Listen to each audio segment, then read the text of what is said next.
Hi again, everybody. This is Dave Stevens, and I am kind of trying to enjoy this pandemic as we go through this. And so I'm kind of catching up with old friends and people that have really been impactful in my life, guys that, just happen to be in the entertainment industry or in sports. And joining me today is a guy that I don't even know how to introduce you as an actor, musician, director, producer, philosopher, philanthropist, Abdul Malik Yoba. Welcome to the show. How do you want your legacy? Like, how do you like to be introduced? I guess I'm still thinking about it, but that was pretty good. You used my full name.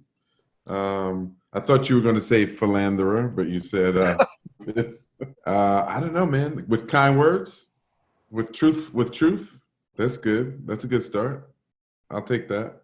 So many things that, over your career and a very successful long career, which is tough in Hollywood. I mean, what made you in the early days decide what you wanted to do and then work hard enough to get to that plateau where you've worked with some of the biggest names in Hollywood? Well, the long short story is I saw, and I am deveining shrimp as we speak. I saw Alice in Wonderland when I was a kid. I saw a play, and I decided that I wanted to be part of that magic. It was really that simple. And honestly, I can't say that I really planned a career in Hollywood, even though that sounds a little, I don't know how that sounds, but I actually thought I'd be doing more theater. I wasn't necessarily aiming to do film. I grew up in New York City doing theater. At 13, I was part of something called the Metropolitan Opera Children's Theater Guild, where they would audition kids all over the city, and then those they thought had something that they could work with, they chose us, and then they would teach us about production, writing, directing, producing shows, costume, the whole bit, full production. And early on, I just liked making stuff, no matter what it was. I had a fake radio station where I had DJ equipment and, microphone, and I would make these cassette tapes, and I modeled the whole thing after CBS, the Doo-Wop Shop on CBS radio. Yeah. Yeah.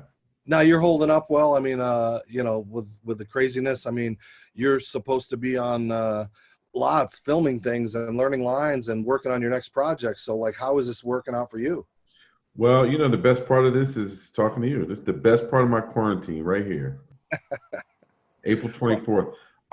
No, I literally, it's exactly what I was doing. I was editing a film. I directed a documentary on real estate, a project called I Build New York, which sort of follows my journey into development in the city and kind of turning people on to the world of development in New York and who are the movers and the shakers, and why there isn't a whole lot of equity for people of color in that space, and what we can do about that, and just kind of pull back the veil on the industry from soup to nuts and showcase a lot of professionals that are making a difference, particularly people of color.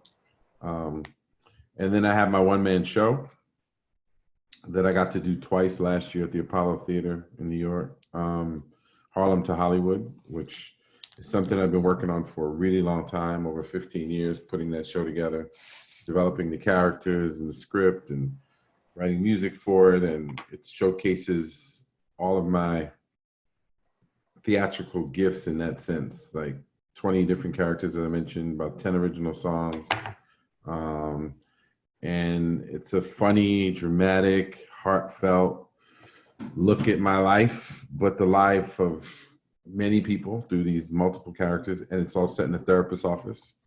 It's a man kind of reflecting on his journey and his spiritual, emotional, mental growth. And so I literally was memorizing 75 pages. Last year when we did it as a reading twice with a band and kind of presented it. But this year I was putting it on its feet, as we say. And Corona hit, and right as Corona hit, I was on my way to Atlanta to work on a film and a new series project. And Now I'm deveining shrimp at home without craft service on set or catering.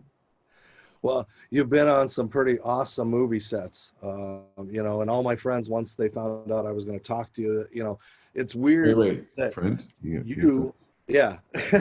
Okay. Yeah. But you have been a part of an iconic movie for so long. And it's like, as an actor, you've developed into so many things, but it's like they still want to go back to such an amazing movie with you and your castmates and John Candy. I mean, it's got to be a compliment that you were in something that really has No question about it. Time. It was so special. I mean, think about it.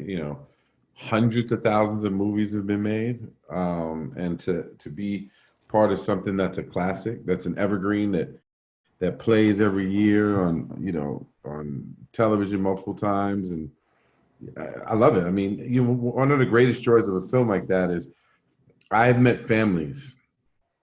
The kids are now grown, maybe in their 30s. They're with the parents, and they will say, "You don't understand. As a family, we've watched this movie 100 times," and they recite all the words, and it's a beautiful thing, to be a part of that, because you can do all kinds of movies, but that type of film that consistently touches people in that way to make them inspired and make them laugh, obviously, feel good, love it. Do you have any special memories, though, of working with a guy like John Candy and what that was like? And we lost him so early. He hated me, man. Really? He was so mean to me. No, just kidding. I've never actually answered that way when people ask me that question. No, John Candy was a sweetheart. He was, in fact, there are things that he did that, stayed with me throughout my career. He was very, very generous. One of the moments, he invited the cast to his hotel suite. He had dinner for us, and he made CDs for each member. And I have no idea where that CD is. It'd be great to find it one day. But he just selected music that he thought represented each character from the coach's perspective, and gave it to us, and promised to take us salmon fishing in Alaska. Unfortunately, he passed away, so we were never able to do that. But he was very, very generous. One thing he said that always stayed with me in my career is, you got to make every scene count. And, there's no competition in a scene. A lot of times actors can be very competitive, not just to get a role, but once they get a role, actors can be very competitive with other actors in scenes. Mm-hmm. And, you hear the term, someone stole a scene. There are actors that really go for that. They really, there's certain tricks that they use to make sure the camera stays on them. They feel very competitive with other actors, especially if it's an actor that they don't respect, or sometimes if it's someone that they might respect, and it's like your idols become your rivals kind of thing. They want to make sure that they shine at the expense of the other people. But, Candy was always said, we're only as strong as our weakest link. So don't get into that habit of thinking you have to be better than somebody. And those $6.28 residual checks every year, I mean, those got to be wonderful, right? You know what? I'm going to tell you something, brother. Sometimes they might be, $6, $3, $2. I've literally gotten checks for like 1 cent, but not just from Cool Runnings, but I also wrote the theme song to that. Did you really? I didn't know. Enough people say, no, they can't believe Jamaica. We have a bobsled team. We have the one Reese and the one Junior, Yul Brenner, and the man Sanka, fastest of the whole Jamaican sprinter. So I wrote that. And so, I get paid from residuals from the music as well. Wow. That's awesome. Yeah. And there's something that you don't get paid for, but you've been a big part of it for so long. Is that me on your chest again, bro? Celebrity Amputee Golf Tournament. Yeah, yes, sir. That's where we met. I got to bring somebody in here for a second here. Let's see. This is your life, Malik Yoba.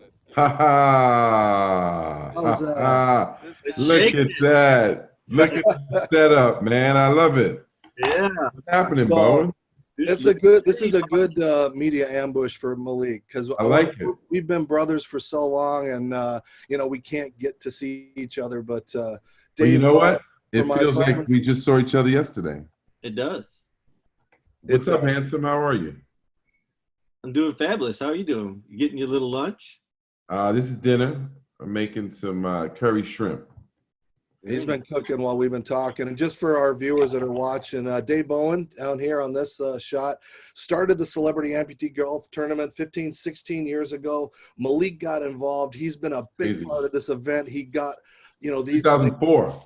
2004. I got involved. Started. He became so close to Dave's daughter, Blair. They've had this amazing friendship. And Malik has left sets and juggled his things just to get to these tournaments. And I just wanted to bring Dave in for a couple minutes to share your thoughts, a crazy story, or just you guys say hi.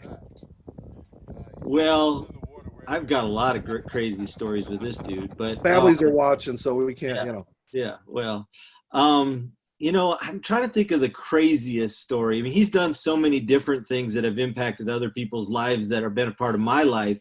One time I took a young man that I mentored who was a deaf young man up to see Malik in Daytona Beach when he was speaking.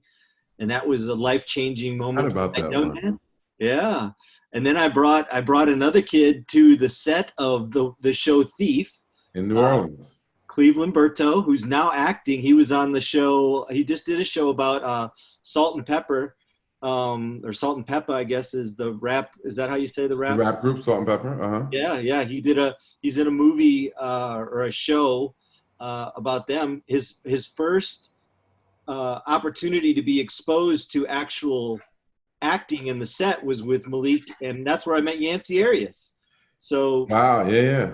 You're talking about going way back to 2004, 2005 time frame? Yeah, that was 2005 in New Orleans because you came for the pilot, and then Katrina hit, and we ended up shooting the series in Shreveport. But then Cleveland actually came up to Vancouver. He did. When I was shooting Defying Gravity. That's right. Yeah. He did. He came up alone, yeah. So, I mean, just a lot of history. Probably my favorite story, though, and I'll make it fast, is Christmas, I want to say 2010. May have been 2011, but I think it was 2010. Malik came to Florida to visit us for Christmas, for a Christmas party and for an event at AHCS.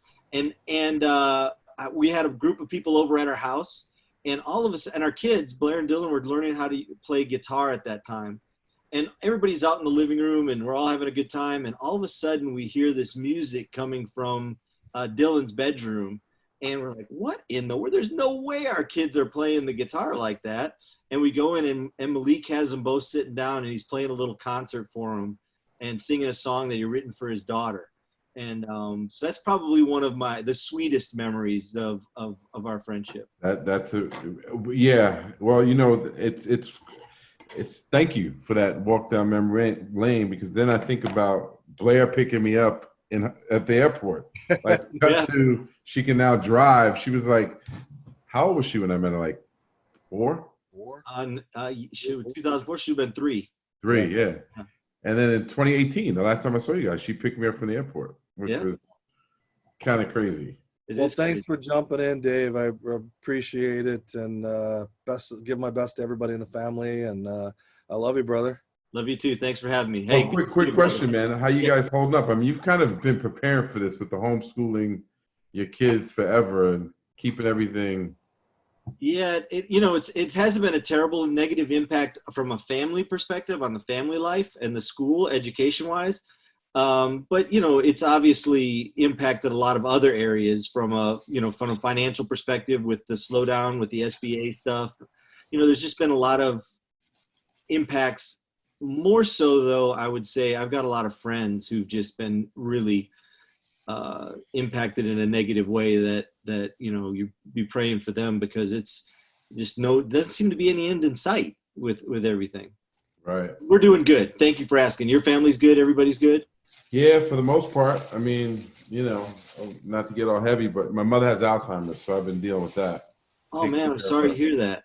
Yeah, so Alzheimer's at the time of COVID is definitely a serious eye-opener. Wow. Well, I'll be definitely praying for her and for your family. Thank you. Yeah. Yeah. Well, good to see you, brother. I know Dave's Yep. got lots of important and big things to talk about with you. So, man, good to see you. Stay in touch. Good to see you. Thank you for the surprise. Yeah, man. Love you, brother. Catch All right. up. All right. Bye-bye. You get this question a lot, but the question I've always wanted to ask you was, what was it like for Sylvester Stallone and Robert De Niro to work with Malik Yoba? Exactly, man. They should be so privileged. No, that was one of those, moments. A lot of times you have these moments as an actor that are very surreal, especially if it's something that you dreamt about as a kid and then you're doing it. Like starting with Cool Runnings, I always wanted to go to the Olympics and I always wanted to bobsled. Really? And so to have the opportunity to actually stand at the top of the bobsled run with a bobsled, outfit on, that was surreal.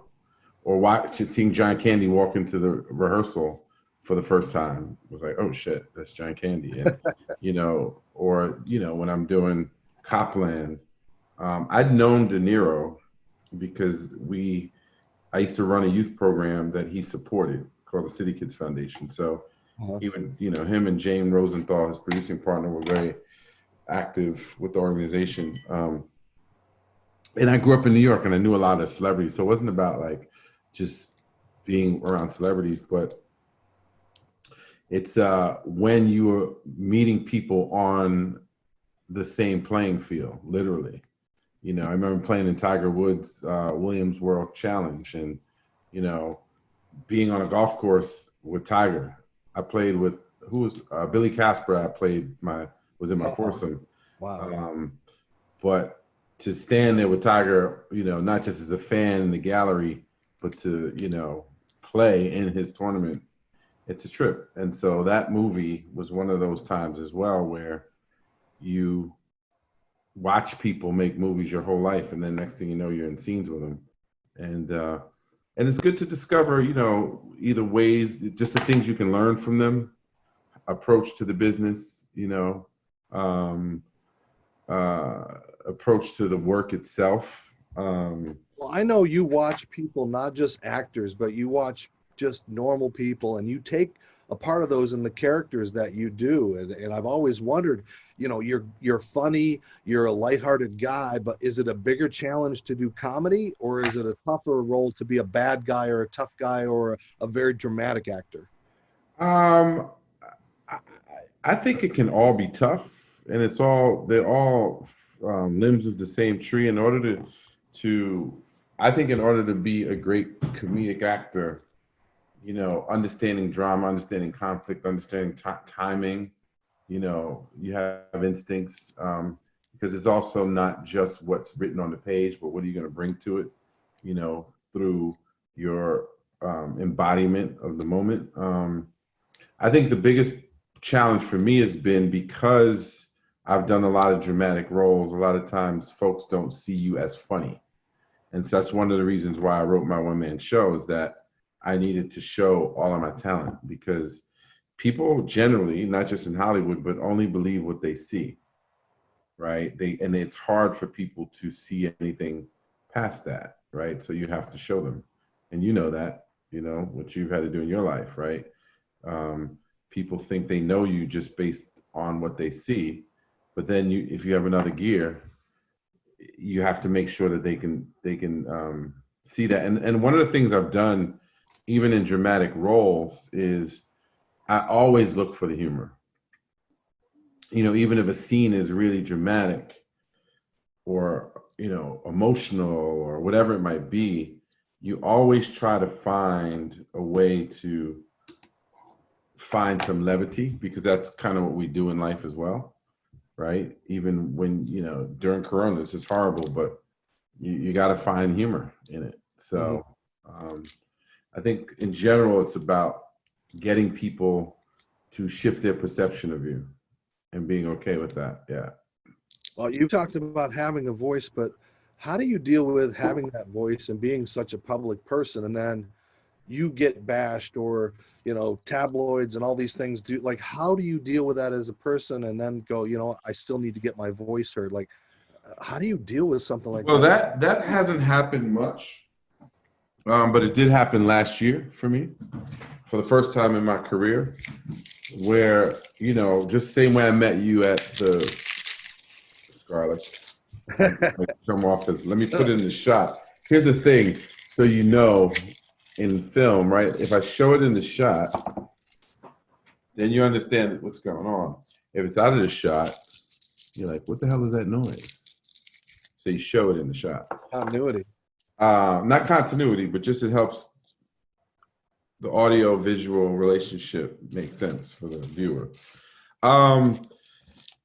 When we met at the amputee golf tournament, in order for me to show up there, all it took was a friend of mine, at the time, Sam Madison was still playing for the Dolphins, and I was Super Bowl champion Sam Madison. Yes. I was friends with a friend of his wife, and they said, "Hey, here's an opportunity, to support this organization." And I was like, "Cool." And that's generally my attitude in life. Like, I like to say I'm in the give a damn business. When people say, well, what do you do? And I always say, if you give a damn about people that you don't know, you'd be surprised how many people will give a damn about you. And we actually get to see this play out, right, with healthcare workers, right? Right. That's what's happening during this time. People tap into that part of themselves that can be much more altruistic. And so that's just kind of how I live. I live in the world. And sometimes you stand up for things that make people really feel uncomfortable. For some people, work I do around prison reform, like something like, shutting down Rikers Island, which now we see, Rikers has a 7 times higher percentage of COVID rates than the city itself. There's a lot of things that are wrong with the criminal justice system that need to be reformed, whether it's education, whether it's poverty, the environment.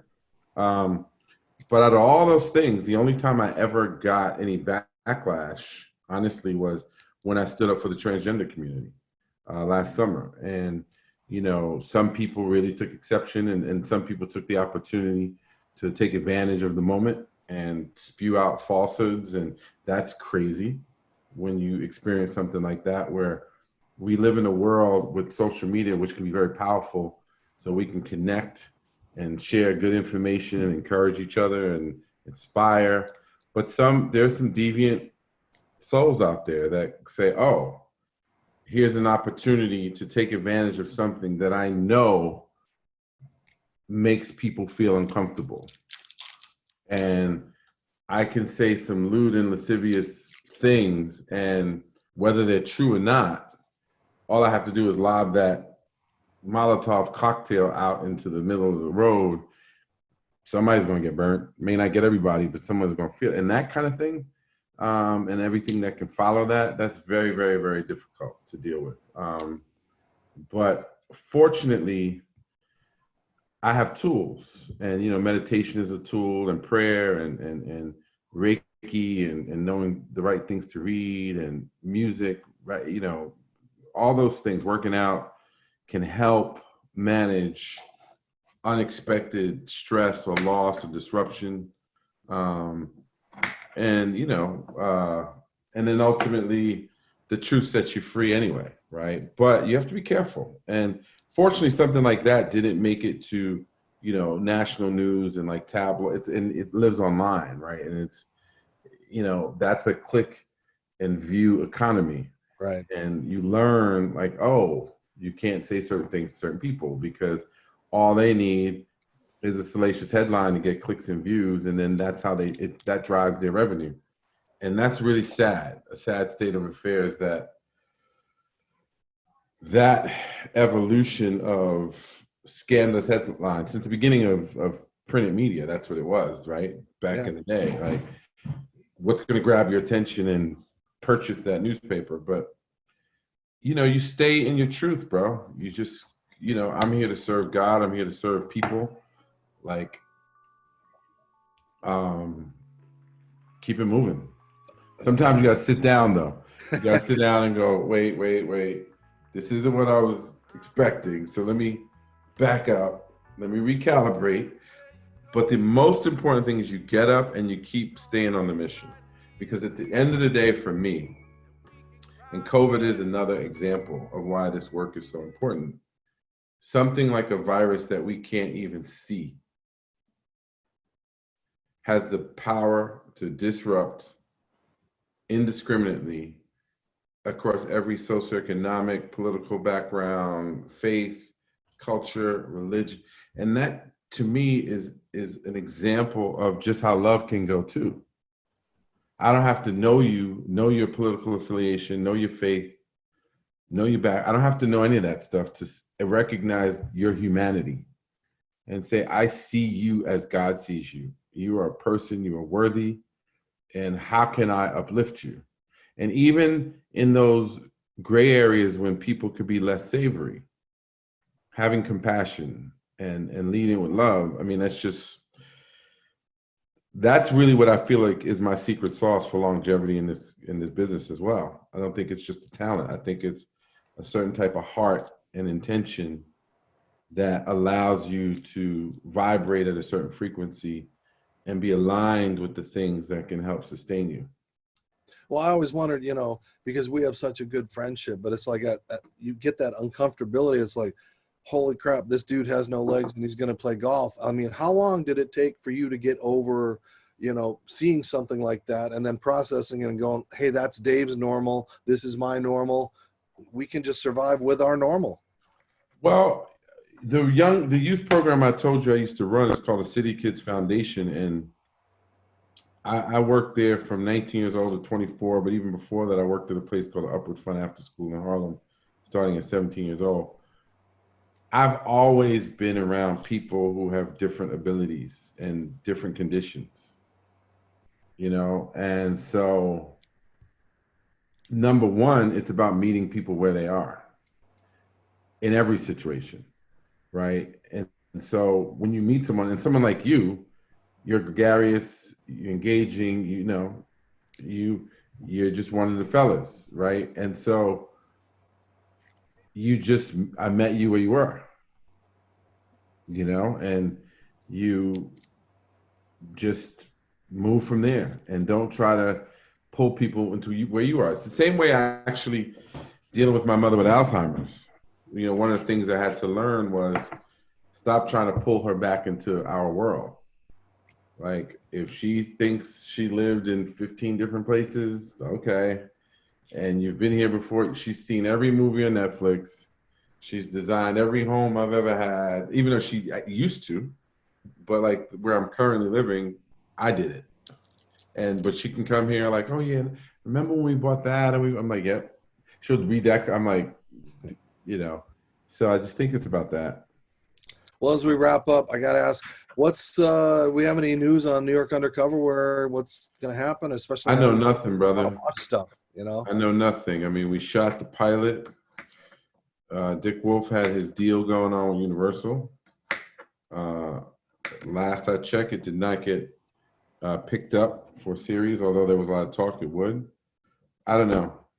I've just been focused on actually creating my own content and pushing my projects along. And when the right projects come along with other people, and I have no idea what it's even going to look like to film. Like, how do you do that? COVID test every day before work? I don't know. Yeah. But which it probably will be some version of that. So I don't know, man. I'm really through this whole period, it's really been about staying in the moment. But this is good because like we had a schedule, even though I messed up the schedule twice. Hey, I appreciate it, man. And I appreciate you. And again, just being with you and, going back, just the memories of the things, you've worked with amazing people. They've gotten to work with you, Janet Jackson, Tyler Perry, all these kind of things. But for your body of work, is there one moment, like when you walked out on the stage at the Apollo, was like that the epitome of your career? Is there one like moment that just said, wow, I really got to the pinnacle of this? I never feel like I'm at the pinnacle because there's always like, this business will humble you and leave you hungry. And I think as long as you stay humble and hungry, you'll be okay. No, there's no pinnacle. Like, I think when you first get your first big film and your first series, there's that moment like, wow, I'm here. Like, but it's really about the long game. Like, am I still doing the quality of work that I want to be doing, and working with the kind of people I want to work with, and telling the stories that I want to tell. And honestly, like, although I've been blessed to do a lot of work, I still feel like I haven't done anything yet. And a lot of that is because, there are levels to it. It's like, you played sports your whole life, but did you win a championship? And did you have a championship run? Like, there's a lot of journeymen in every league that have been there 15 years, 7 teams, but did you really have that run like the Lakers or the Bulls or Miami or Golden State or the Celtics or whatever it might be?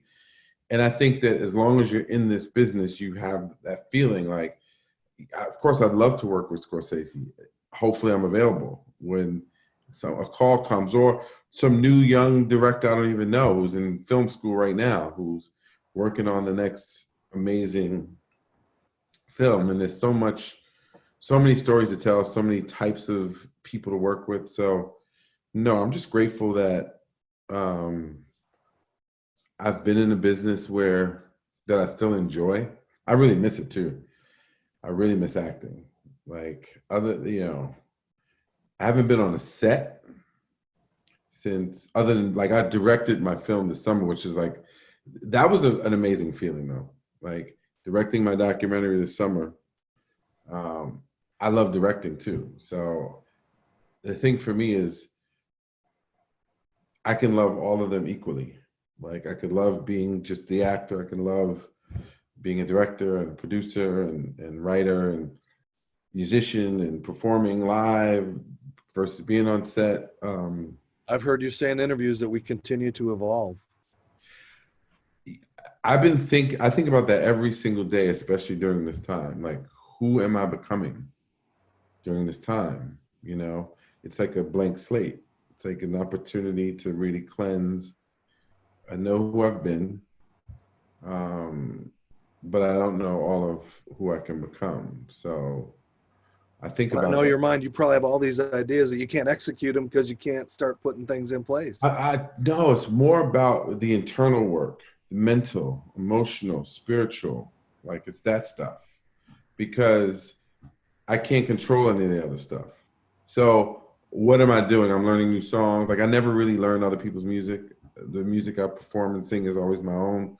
So Bill Withers died, learning, Grandma's Hands, or Anthony Hamilton, or, working on my vocals. I've been writing. There are some scripts. I've been reading some scripts from other people. My brother has a great series idea. Another friend of mine approached me with a series idea for me. Just staying creative and allowing myself to just think, meditate. Who do I want to be on the other side?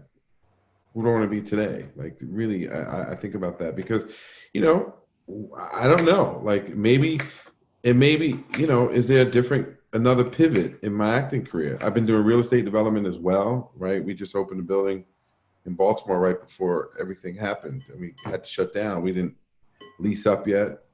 I have those considerations around entrepreneurial pursuits. So it's there's a lot in the brain, but it's really about what can I control? And the only thing I really can control are my thoughts. Well, we'll leave it on that note. I appreciate you joining me, my friend. It's good to see you and talk to you. You too, man. And take care. And I can't wait to see what's coming down the road. I got to get up to your show if it's going to happen. Hopefully we can get back to, being able to go in public and see things and not worry about being able to hug each other. Yeah. How's it been for you, man? It's been a challenge. It's, my boys aren't used to homeschool, and the challenge is they get tired of video games. And then, as you're up here in the East Coast, the weather hasn't really been good to go outside and play and do these kind of things. So it's like, if we could just get out and get some air, and as we found out, it does help burn off. It might, control it for a while. We may not get that big resuscitation that they might expect in the winter, but I'm just trying to stay positive. You see, I put out silly videos to try to make people laugh and to just kind of just show people that, we can't take ourselves always too seriously. Yeah. I'm glad that nice lady's still with you too. Yeah. Well, thank you very much. She said to say hi too. So yeah, she's lovely. It's been like 3 years now? Yeah. Yep. That's been a while. So Yeah. all right, man. Well, take care. Good. God bless you. Good to And see you, brother. thank you, Malik Yoba. Much love always. Take Yep. care.